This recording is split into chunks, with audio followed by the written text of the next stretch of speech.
প্রিয় দর্শক, সাজ্জাদ কাদিরের সালাম নেবেন। আসসালামু আলাইকুম, প্রীতি এবং শুভেচ্ছা। এই মুহূর্তে আপনাদের সামনে কথা বলতে এসেছি ডক্টর ইউনূসের আপোষ অনিবার্য এই প্রসঙ্গটি নিয়ে কথা বলব। কি নিয়ে আপোষ? আপোষ হচ্ছে এটি নিয়ে যে এই যে ডক্টর মোহাম্মদ ইউনূস ক্ষমতা নিয়ে যে কে বসে আছে, ক্ষমতা দীর্ঘায়িত করতে চায়, এটি নিয়ে আপোষ অনিবার্য। ডক্টর ইউনূস আসলে চেষ্টা করবে, চাইবে দীর্ঘদিন ক্ষমতায় থাকতে। এই যে মুখে যে কথাগুলো বলছে যে ডিসেম্বর থেকে জুনের মধ্যে নির্বাচন, সেটাও করতে চাইবে না। আসলে মনের গোপন ইচ্ছা, মনের সুপ্ত বাসনা এটি নয় যে ডিসেম্বর থেকে জুনের মধ্যে নির্বাচন দেবে, এটি কিন্তু নয়। ক্ষমতা দীর্ঘায়িত করবার খায়েশ তো আছে ডেফিনেটলি। সেই সাথে অনেকগুলো এজেন্ডা নিয়ে এসছেন তিনি, যার দরুন তিনি ক্ষমতা দীর্ঘায়িত করতে চাইবেন। কিন্তু সত্যিকার অর্থে ডক্টর মোহাম্মদ ইউনূস লজ্জাজনক এক আপোষ করতে বাধ্য হবেন। সেটি বলবো না যে আগামী এক সপ্তাহের মধ্যে, 10 দিনের মধ্যে কিংবা 3 দিনের মধ্যে, যে কোনো সময় হতে পারে। কারণ 4-5 দিন বালির বাঁধের মতো ভেঙে আসছে, কোনো কিছু বাদ দিয়ে আটকে রাখা যাচ্ছে না। বাঁধ ভেঙে যাচ্ছে, প্রশাসন বলুন, পুলিশ বলুন, দেশের আইন শৃঙ্খলা পরিস্থিতি বলুন, কোনো ক্ষেত্রে কোনো কিছুর লাগাম টানতে পারছেন না ডক্টর মোহাম্মদ ইউনূস। এগুলো শুধু আমারই কথা নয়, গতকালকে ভারতের শীর্ষস্থানীয় একটি গণমাধ্যম এবং প্রাচীনতম গণমাধ্যম দ্য স্টেটসম্যান, তাদের সম্পাদকীয়তে এমনই মতামত, অভিমত ব্যক্ত করেছেন। তাদের মতামতের সাথে আমি একমত। স্টেটসম্যান লিখেছেন, শান্তিতে নোবেল পুরস্কার বিজয়ী প্রফেসর ডক্টর মোহাম্মদ ইউনূসকে প্রধান উপদেষ্টা এবং অন্তর্বর্তীকালীন সরকারের প্রধান হিসেবে নিয়োগ করার পর থেকেই বাংলাদেশের রাজনৈতিক অস্থিরতা তীব্র এবং উদ্বেগজনক মোড় নিয়েছে। একসময় এই প্রক্রিয়া অন্তর্বর্তীকালীন ন্যায় বিচার ও গণতান্ত্রিক নবায়নের ক্ষেত্রে সাহসী পরীক্ষা হিসেবে প্রশংসিত হচ্ছিল। এখন তা অকার্যকর হওয়ার দ্বার প্রান্তে। সত্যিই তাই। স্টেটসম্যান যেটি লিখেছে যে শুরুতে যখন ডক্টর মোহাম্মদ ইউনূস ক্ষমতা নিলেন, তখন কিন্তু বেশিরভাগ মানুষ মনে করেছিল যে একটা পুরনো ধ্যান ধারণা থেকে চেঞ্জ হবে, ডক্টর মোহাম্মদ ইউনূস চেঞ্জ মেকারের ভূমিকায় অবতীর্ণ হবে। কিন্তু কিসের কি? 10 মাস পেরিয়ে গেছে, কিচ্ছু দৃশ্যমান নয়। একটা অদৃশ্য অন্ধকারের মধ্যে মানুষ নিমজ্জিত। সেই জায়গায় সবকিছু ডক্টর মোহাম্মদ ইউনূসের উপর যে প্রত্যাশা ছিল সেটি অকার্যকর হওয়ার দ্বার প্রান্তে। স্টেটসম্যান যেটি বলছে, এই সমস্যার মূলে রয়েছে একটি মৌলিক ভুল বা বিচ্যুতি। তা হলো ডক্টর ইউনূসের সংস্কার প্রথম, নির্বাচন পরের দৃষ্টিভঙ্গি। বাংলাদেশের বড় বড় রাজনৈতিক দলের মধ্যে যে তাৎক্ষণিক রাজনৈতিক প্রত্যাশা আছে, তার সঙ্গে এই প্রবণতা মেলে না। এসব রাজনৈতিক পক্ষ অন্তর্বর্তী পর্যায়কে একটি রূপান্তরের সুযোগ হিসেবে দেখে না, বরং ক্ষমতায় ফেরার একটি কৌশলগত সুযোগ হিসেবে দেখে। ভারতের প্রভাবশালী পত্রিকা দ্য স্টেটসম্যানের ইনস্টলমেন্ট শীর্ষক এক সম্পাদকীয়তে এসব কথা বলা হয়েছে। স্টেটসম্যান বলছে যে সংস্কার প্রথম, নির্বাচন দ্বিতীয় বিবেচনা। এটি ডেফিনেটলি ভুল। সংস্কার করবে কে?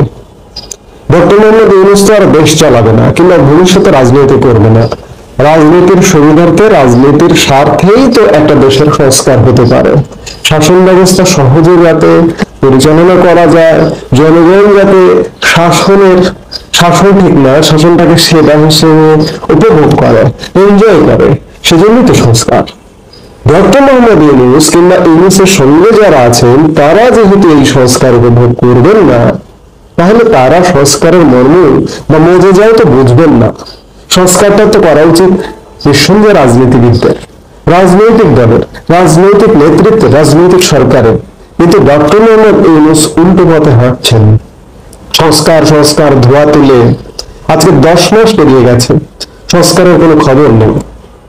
আবার স্টেটসম্যান যেটি বলছে যে অন্তর্বর্তী সরকার তো আসলে সংস্কারের সরকার হতে পারে না, অন্তর্বর্তীকালীন সরকার একটা ট্রানজিট পয়েন্ট হতে পারে।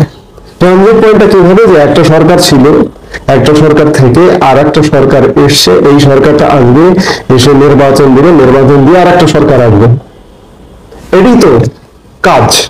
কিন্তু ডক্টর মোহাম্মদ ইউনূস এই সংস্কারের কথা বলে এবং বিচারের কথা বলে নির্বাচনকে প্রলম্বিত করছে।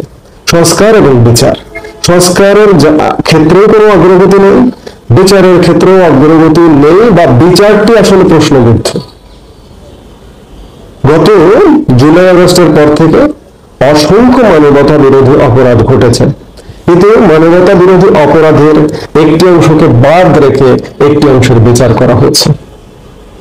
বিশেষ করে 5 অগাস্ট থেকে শুরু করে বাংলাদেশের যে মব ভায়োলেন্সের ফলে বাংলাদেশের থানা, বাংলাদেশের পুলিশ বাহিনী, নিরাপত্তা বাহিনী, সাধারণ মানুষ যেভাবে হত্যা যজ্ঞের শিকার হয়েছে, এগুলোকে পুরোপুরি বিচারের আওতা বহির্ভূত রাখছে, যার কারণে বিচার প্রশ্নবিদ্ধ খুব স্বাভাবিকভাবে।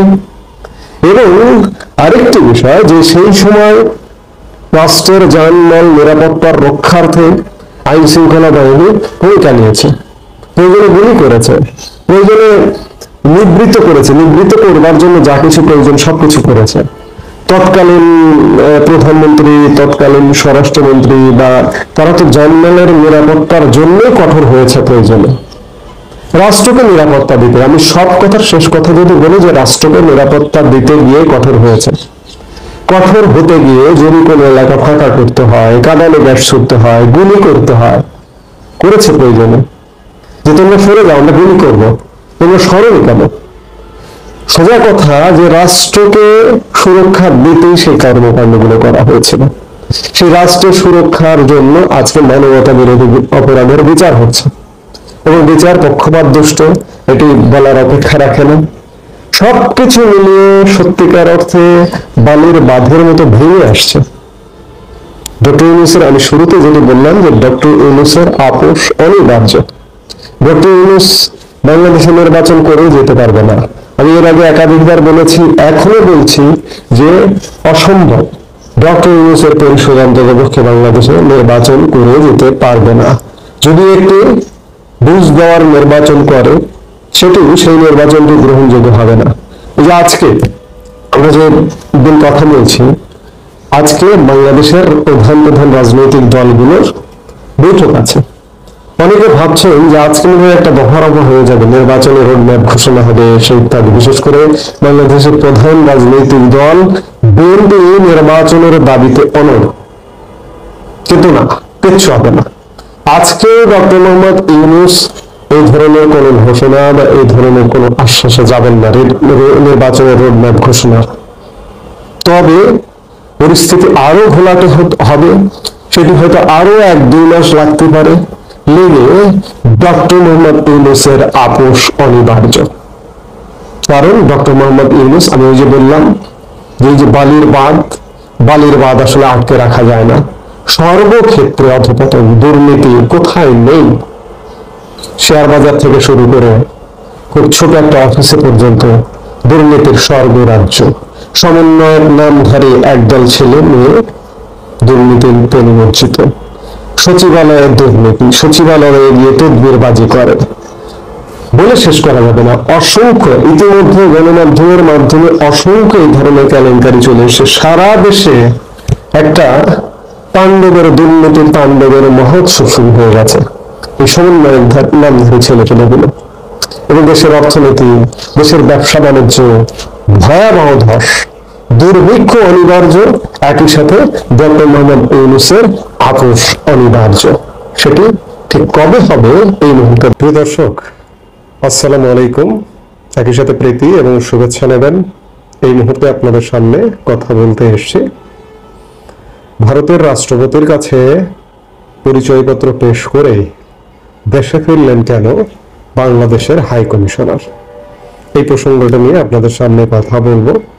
বিষয়টি হতে পারে, মনে হতে পারে তুচ্ছ, সাধারণ, সিম্পল ম্যাটার, কিন্তু ভারত বাংলাদেশ সম্পর্কের জায়গায় যথেষ্ট সংবেদনশীলতা আছে। আপনারা জানেন যে নয়াদিল্লিতে বাংলাদেশের একজন নতুন হাই কমিশনার নিয়োগ করা হয়েছে রিয়াজ হামিদুল্লাহ। তিনি 29শে মে গত বৃহস্পতিবার ভারতের রাষ্ট্রপতি দ্রৌপদী মুর্মুর নিকট নিজের পরিচয়পত্র পেশ করেছেন। এই পরিচয়পত্র পেশ অনুষ্ঠানটি আরো আগে হবার কথা ছিল, গত 15 মে, কিন্তু এই অনুষ্ঠানটি অনুষ্ঠিত হবার 3 ঘন্টা আগে বাংলাদেশি হাই কমিশনারকে জানানো হয় যে অনুষ্ঠানটি স্থগিত করা হয়েছে। আসলে কেন স্থগিত করা হয়েছে, কি কারণে, রাষ্ট্রপতির কোনো জরুরি শিডিউল ছিল কিনা ভিন্ন, এগুলো কিছুই হয়নি বা জানা যায়নি যে কেন হঠাৎ করে অনুষ্ঠানটি স্থগিত হলো। অবশেষে গত 29শে মে বৃহস্পতিবার হাই কমিশনার বাংলাদেশের নয়াদিল্লিস্থ তিনি রাষ্ট্রপতি মুর্মুর নিকট নিজের পরিচয়পত্র পেশ করেন। কিন্তু পরিচয়পত্র পেশ করলেন, একজন নতুন হাই কমিশনার নিয়োগপ্রাপ্ত হলেন দিল্লিতে। পরিচয়পত্র পেশ করবার সাথে সাথে তিনি বাংলাদেশে ব্যাক করে বাংলাদেশে এসেছেন, এই মুহূর্তে বাংলাদেশে অবস্থান করছেন। দুই একটি গণমাধ্যমেও এসছে যে বাংলাদেশে হাই কমিশনার এই মুহূর্তে দেশে। কেন? মাত্র 29 তারিখে পরিচয়পত্র পেশ করে আসতে পারেন, কোনো কাজে আসতে পারেন, কিন্তু আমার কাছে বিষয়টা খুব একটা স্বাভাবিক মনে হয় না। তাকে কি জরুরি ভিত্তিতে এমন কোনো বার্তা দিয়েছে ভারত যে তুমি নিজ দেশে যাও, গিয়ে তোমার দেশকে বলো, দেশকে বার্তা দাও? হতে পারে। একটি সংবাদ মাধ্যম বলছে যে দ্বিপক্ষীয় সম্পর্কের স্পর্শকাতর বিভিন্ন ইস্যু নিয়ে আলোচনায় ঢাকা এসেছেন নয়াদিল্লিতে নবনিযুক্ত বাংলাদেশের হাই কমিশনার রিয়াজ হামিদুল্লাহ। গত বৃহস্পতিবার আমি খানিক আগে যেটি বললাম, ভারতের প্রেসিডেন্টের কাছে পরিচয়পত্র পেশের পর এই প্রথম কনসালটেশনে ঢাকা এলেন তিনি। সরকারের দায়িত্বশীল সূত্র মানবজমিনকে এই তথ্য নিশ্চিত করেছে। মানবজমিনে এমন রিপোর্ট হয়েছে।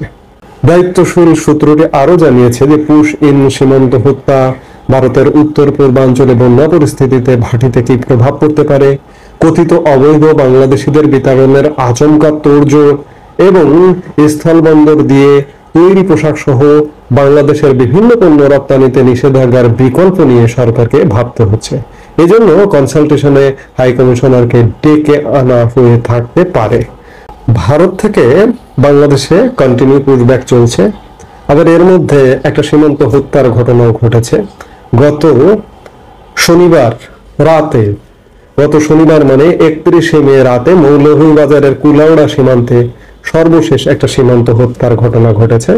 ভারতীয় সীমান্তরক্ষী বাহিনীর বিএসএফ এর গুলি করে প্রদীপ বৈদ্য নামে এক বাংলাদেশি তরুণকে হত্যা করে লাশ নিয়ে যায়। ওদিকে বাংলাদেশের বিভিন্ন সীমান্ত দিয়ে প্রায়শই পুশব্যাক করছে ভারত। দেশটির কাছে এ বিষয়ে ব্যাখ্যা চেয়েছে বাংলাদেশ, কিন্তু আনুষ্ঠানিকভাবে নয়াদিল্লি এ নিয়ে কিছু বলেনি। ভারত বাংলাদেশ সম্পর্ক ভয়ানক খারাপ, এটি আর বলবার অপেক্ষা রাখে না। গত 10 মাস যাবত আসলে সম্পর্ক নেই যদি বলেন তাহলে ভুল হবে না।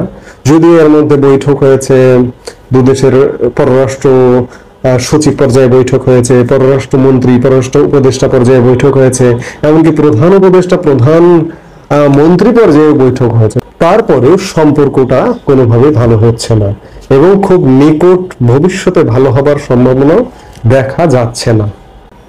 ভারত নিশ্চয়ই কোনো কড়া বার্তা দিয়েছে বাংলাদেশের হাই কমিশনারকে, এবং হাই কমিশনার হয়তো সেটি ফোনালাপ করে সম্ভব না সমাধান করা, সশরীরে আসতে হবে, এসে বৈঠক করে আলাপ করতে হবে, এই জন্যই নিশ্চয়ই এসেছেন। ভারত বাংলাদেশ সাম্প্রতিক সম্পর্ক আমার কাছে কোনোভাবেই ভালো ঠেকছে না। নানা কারণে সীমান্তে ভারত সৈন্য সমাবেশ করছে, বাংলাদেশের ভেতরে ভারতীয় ড্রোন চলে আসছে, নানা রকম শঙ্কা কিন্তু কাজ করছে। আপনারা অনেকে বলবেন যে দেশে অভ্যন্তরে নানা রকম অস্থিরতা চলছে, দেশে নানা রকম ষড়যন্ত্র চলছে, অস্থিরতা থেকে কবে বেরোবে এই মুহূর্তে কেউ বলতে পারে না। অন্যদিকে যদি সীমান্তে অস্থিরতা চলে তাহলে আমাদের কপালে সত্যিকার অর্থে শনির দশা আছে। এই মুহূর্তে এ পর্যন্ত। সবাই ভালো থাকুন, সুস্থ থাকুন।